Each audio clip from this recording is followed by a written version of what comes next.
The Sacramento Kings done been the poster child for poverty almost literally since I was born, not having made the playoffs in 16 seasons. But this year, with the hiring of Mike Brown, acquisition of multiple key free agents, and the introduction of the Beam Team, the Kings currently sitting at third in the West.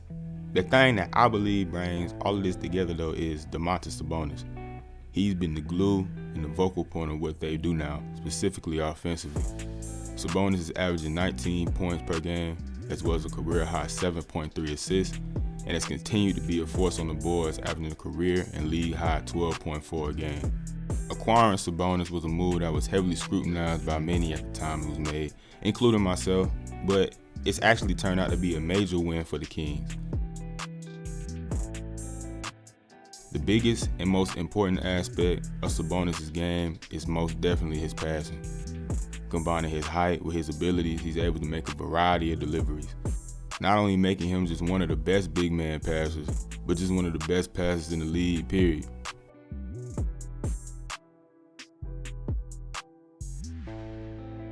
Sacramento has turned into DHO Central, putting his elite screen set into use, but also unlocking all of their new personnel, with them being very comfortable coming off of these handoffs into threes.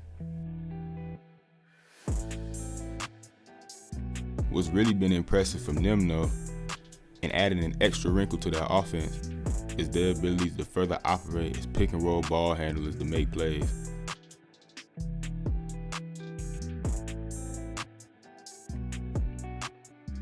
Allowing for Sabonis to utilize his two greatest scoring strengths, being the roll man and also his finishing.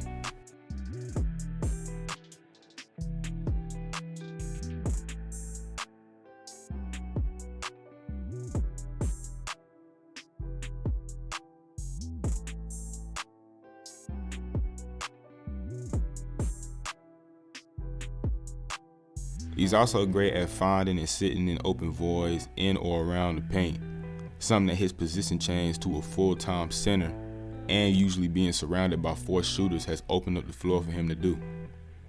In regards to his finishing, he's one of the best in the league. Nearly 60% of his shots come at the rim, where he's shooting 71%, and he gets those looks numerous different ways. He's more than capable of taking other bigs off the dribble and use his speed and footwork to score.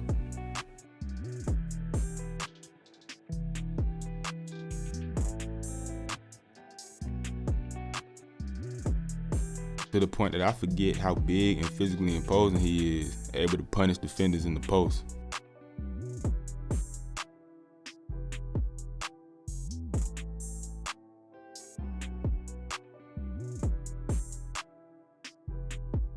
As mentioned earlier, Sabonis leads the league in rebounds with 12 a game, and 3 of those come on the offensive glass. He's very active once the ball is in the air, and that makes him very hard to get a box out on.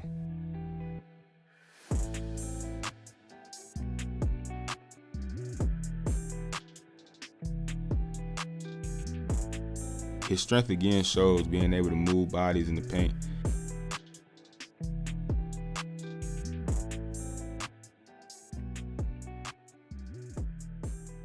He's able to get in very quick second jumps, mainly due to not having to jump super high on his initial jump to be impactful in the first place. Something much less frequently used in his game is his shooting, both mid-range and three. And due to this, most of his jumpers are open looks, allowing for him to properly set himself for his release. He is shooting a career best 37% from three this year, in part due to them being open, but he's also only putting up 1 a game, the lowest volume he's had in 3 years. With the little bit of success he's had in these situations though, defenses may have to respect and pay more attention to him outside of the paint, which will open up even more opportunities for everybody who's sharing the floor with him, including himself. I lastly want to hit on the impact of his defensive rebounding. Sabonis and his skill set allow for him to corral these rebounds and immediately turn and run to get out in transition. The Kings currently sitting at 7th in pace, and it's honestly an underrated part of their offense, as they got a lot of speed and shooting on the floor once they get to running. In these situations, Sabonis delivers slick passes to his teammates, or can even take it coast to coast himself.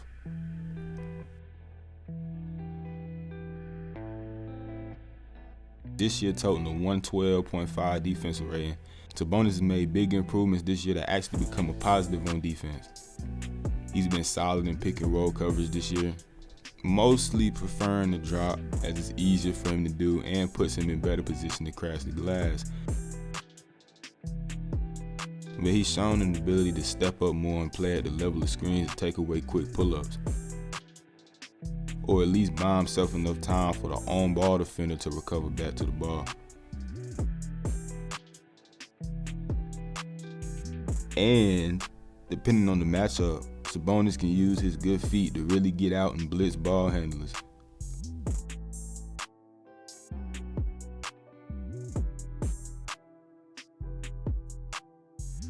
One of the bigger things for me in terms of his defensive improvement is the aforementioned position change, allowing him to just guard the players he's supposed to be guarding in the first place.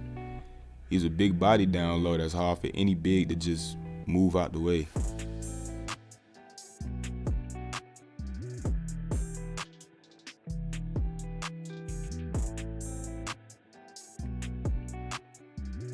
And he does very well to contest and at least make shot attempts very difficult.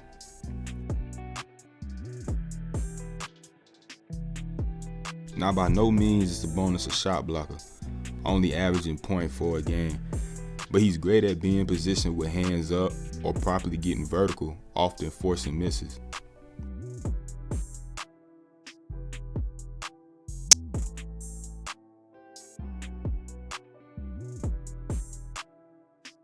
With that said though, at times you will see him get up and punch some, probably also to the surprise of his opponents.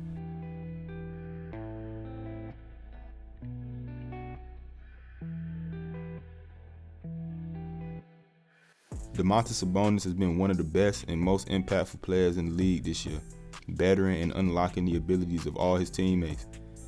And I really kind of feel bad for him because if Jokic ain't exist, the conversation around Sabonis will be completely different. Man, I'm hoping y'all enjoyed this vid. If you did, leave a like, a comment. Make sure y'all subscribe. And I'm going to see y'all in the next one.